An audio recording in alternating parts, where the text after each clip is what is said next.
नमस्ते conductor दादा, इकडे बघा. आपली बस कोणत्या डेपोची आहे? काय आलंय बसला? याच्या आधी पण या बसचं असंच काम होतं का? पहिलीच वेळ आहे का? आपण प्रशासनाला काय सांगू शकता की जर लोकांना असं नाक त्रास होतोय किंवा आता तुम्हाला पण 2-3 तास इथं अटकून राहावं लागेल? हां, कारण आता आम्ही बघतोय अनेक लोक रिक्षाने निघून गेलेले, पण ज्यांनी तिकीट काढले, ज्यांच्याकडे तिकीट अभावी बाकीचे पैसे नसेल, तर लोकांच्या अडचणी होतात आणि लोक असे रस्त्यावर आज शहरात आहात पण लोक असे ताटपळून जातात ना. प्रशासनाने एखादा हेल्पलाईन नंबर जारी केला पाहिजे का, की आहे तुमचा नंबर? त्यांना केला आहे का कॉल?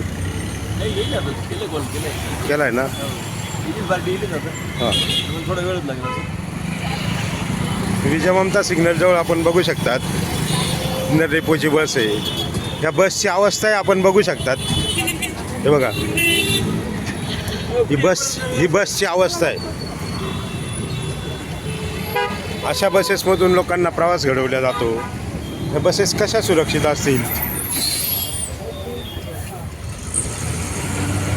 हे वायफरसुद्धा बसचे हे बांधून ठेवलेले आहे. आणि कसं सर्टिफिकेट दिलेलं असेल की हा बस मेंटेन आहे? अशा बसेस रस्त्याने बंदच पडणार आहे ना शेवटी. ज्या बसेस धाग्यादोऱ्यांनी बांधून सोडलेल्या आहे त्यांचं व्यवस्थित मेंटेनन्स नसेल.